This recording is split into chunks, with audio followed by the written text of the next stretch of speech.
বন্ধুরা আরও একটি নতুন ভিডিওতে সবাইকে স্বাগত জানাই। আজকে আমরা এই ভিডিওতে গতকাল অর্থাৎ 22/9/2024 তারিখে দক্ষিণ চব্বিশ পরগনা জেলায় যে অঙ্গনওয়াড়ি কর্মী সহায়িকা নিয়োগের পরীক্ষাটি হয়ে গেল সেখানকার কিছু জিকে এবং ইংরেজির প্রশ্ন নিয়ে আলোচনা করব।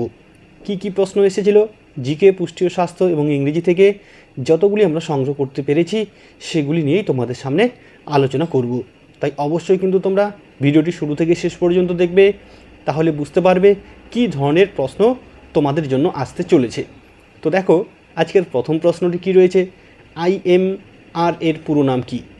IMR এর পুরো নাম কী? দেখো এই IMR এর পুরো নাম হলো ইনফ্যান্ট মর্টালিটি রেট।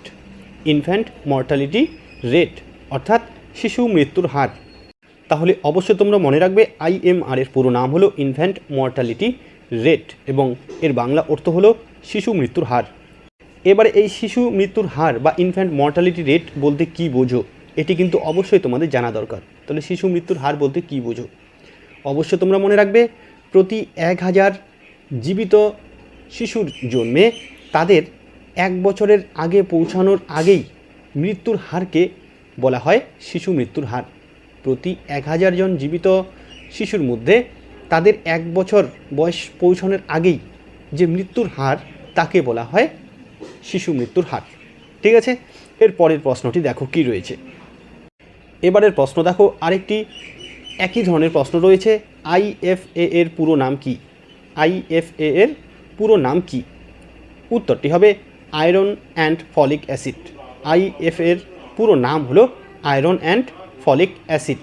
অবশ্যই কিন্তু যে ফুল নেমগুলো রয়েছে পুষ্টি ও স্বাস্থ্য সংক্রান্ত সেগুলি তাহলে অবশ্যই তোমরা দেখে যাবে।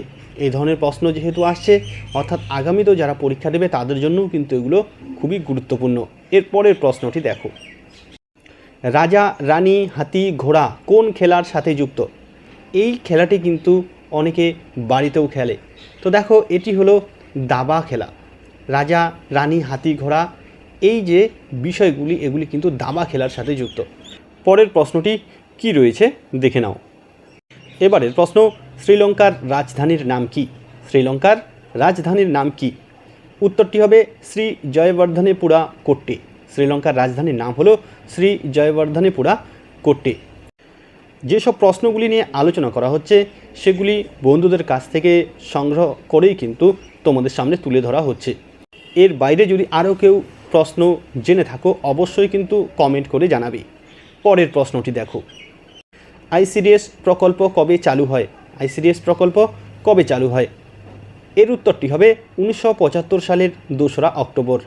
ICDS প্রকল্পটি চালু হয়েছিল 1975 সালের 2রা অক্টোবর। এবং এই যে ICDS এই শব্দটির কিন্তু পুরো নাম অবশ্যই মনে রাখা দরকার। ICDS শব্দটির পুরো নাম হলো integrated child development services. ICDS এর পুরো নাম হলো ইন্টিগ্রেটেড চাইল্ড ডেভেলপমেন্ট সার্ভিসেস।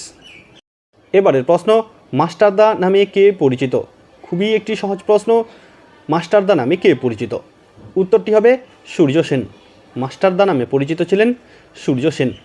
এই সূর্য সেন সম্পর্কে কিন্তু অবশ্যই একটি গুরুত্বপূর্ণ তথ্য মনে রাখবে, এই সূর্য সেন 1930 খ্রিস্টাব্দে চট্টগ্রাম অস্ত্রাগার অভিযানের নেতৃত্ব দান করেছিলেন।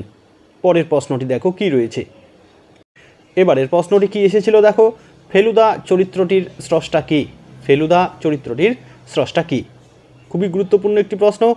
উত্তরটি হবে সত্যজিৎ রায়। ফেলুদা চরিত্রটির স্রষ্টা ছিলেন সত্যজিৎ রায়। এবারের প্রশ্ন, শিক্ষক দিবস পালিত হয় কার উদ্দেশ্যে? শিক্ষক দিবস পালিত হয় কার উদ্দেশ্যে? খুবই সহজ প্রশ্ন। উত্তরটি হবে ডক্টর সর্বপল্লী রাধাকৃষ্ণন।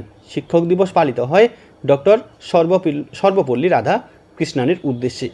এবং এখানে গুরুত্বপূর্ণ তথ্য মনে রাখবে, ভারতের প্রথম উপরাষ্ট্রপতি ছিলেন ডক্টর সর্বপল্লী রাধাকৃষ্ণন। পরের প্রশ্নটি দেখো। এবারের প্রশ্ন, কোনো শিশুর জন্ম ওজন যদি 2.8 কেজি হয় তবে তাকে নর্মাল না আন্ডার ওয়েট বলা হয়? কোনো শিশুর জন্ম যদি 2.8 কেজি হয় তবে তাকে নর্মাল না আন্ডার ওয়েট বলা হয়? এই প্রশ্নের উত্তরটি হবে নর্মাল বা স্বাভাবিক। কোনো শিশুর জন্ম ওজন যদি 2.8 কেজি হয় তাহলে তাকে বলা হয় নর্মাল বা স্বাভাবিক ওজন। এবারের প্রশ্ন, কোন সংস্থা সুন্দরবনকে ওয়ার্ল্ড হেরিটেজ সাইট বা বিশ্ব ঐতিহ্যপূর্ণ স্থান হিসেবে ঘোষণা করে? কোন সংস্থা সুন্দরবনকে ওয়ার্ল্ড হেরিটেজ সাইট বা বিশ্ব ঐতিহ্যপূর্ণ জায়গা হিসেবে ঘোষণা করে? উত্তরটি হবে ইউনেস্কো। ইউনেস্কো নামক সংস্থাটি সুন্দরবনকে ওয়ার্ল্ড হেরিটেজ সাইট হিসেবে ঘোষণা করে। এবং এখানে অবশ্যই মনে রাখবে 1987 খ্রিস্টাব্দে ইউনেস্কো সুন্দরবনকে ওয়ার্ল্ড হেরিটেজ সাইট হিসেবে ঘোষণা করেছিল। এই সালটি কিন্তু অবশ্যই তোমরা মনে রাখবে, এই সাল দিয়েও কিন্তু অনেক সময় প্রশ্নটি আসে। এরপরের প্রশ্নটি দেখো। এবারের প্রশ্ন, কোন মোবাইল কোম্পানি ফলের নামে নামাঙ্কিত হয়েছে? কোন মোবাইল কোম্পানি ফলের নামে নামাঙ্কিত হয়েছে? উত্তরটি হবে অ্যাপল কোম্পানি। অ্যাপল কোম্পানি ফলের নামে তার মোবাইলের নাম দিয়েছে। অবশ্যই তোমরা জানো। এর পরের প্রশ্নটি দেখো কি রয়েছে। পথের পাঁচালী কার লেখা? পথের পাঁচালী কার লেখা? খুবই গুরুত্বপূর্ণ একটি প্রশ্ন। উত্তরটি হবে বিভূতিভূষণ বন্দ্যোপাধ্যায়। পথের পাঁচালীর লেখক হলেন বিভূতিভূষণ বন্দ্যোপাধ্যায়। বিভিন্ন যে বিখ্যাত উপন্যাসগুলি রয়েছে সেই উপন্যাসগুলির লেখকের নাম বা ঔপন্যাসিকের নাম কিন্তু অবশ্যই তোমরা দেখে যাবে। পরের প্রশ্নটি দেখো। উদ্ভিদ যে প্রক্রিয়ায় খাদ্য তৈরি করে তার নাম কি?